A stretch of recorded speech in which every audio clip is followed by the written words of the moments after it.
obviously you've just come back from Saudi Arabia. You were meeting with Russian officials on really looking to find a solution to end the war in Ukraine between Russia and Ukraine. Tell me first how those negotiations are going. Any insight that you can give to our CPAC family here in terms of progress that's being made? Well, let me make one thing clear. We would not be in this position, not even close, if it weren't for the leadership of Donald J. Trump, period. Right?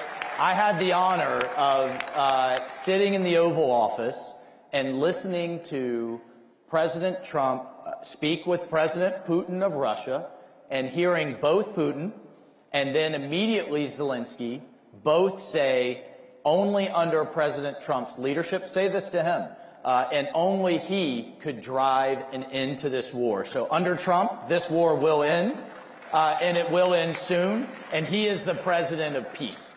And it amazes me how many people in this town are clutching their pearls and having conniption fits over what? Because President Trump's ready to stop the killing, stop the hundreds of thousands of people that are dying per year in Europe, the largest war in Europe since World War II. And you see the same voices that are demanding a ceasefire in Gaza post-October 7th, then what, oppose peace in Europe? It makes no sense. But with his leadership, we've now opened negotiations. We're sitting down with our host, the Saudis, and talking to the Russians, understanding what they are going to need, and then understanding what the Ukrainians are going to need, talking to all of the Europeans. You can't end a war if you don't talk to both sides, and that's what we're doing. Thank you. It's kind of common sense, history of diplomacy. It is common sense, but you do find those in the media and the critics basically saying, how can you all be talking to the Russians? This is insane, right? They criticize the efforts that the administration is doing. And with that being said, President Trump has expressed his frustration with President Zelenskyy, trying to get to the point that we're dealing with how can we get a deal on the raw minerals? How do we, the United States has given over $175 billion to the Ukrainians.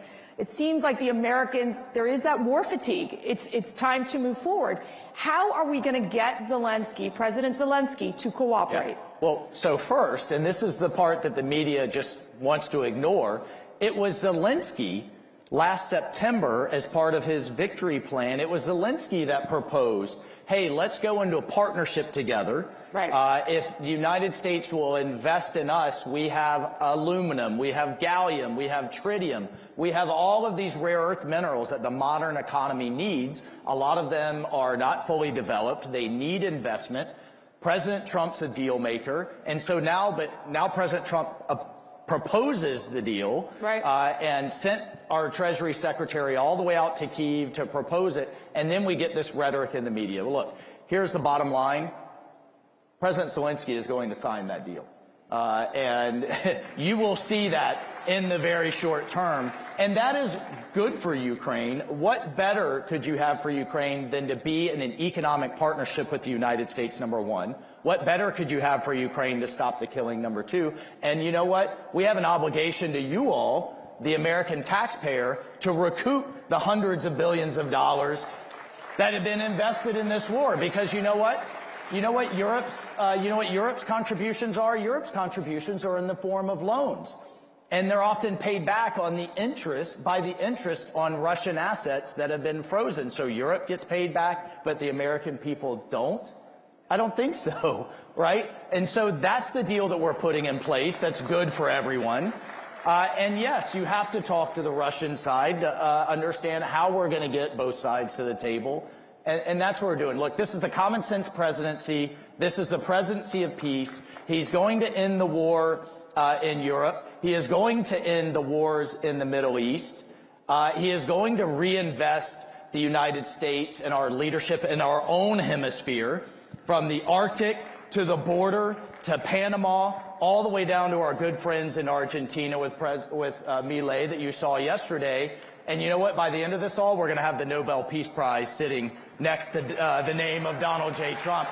And who opposes peace? Like, I mean, how do the Democrats oppose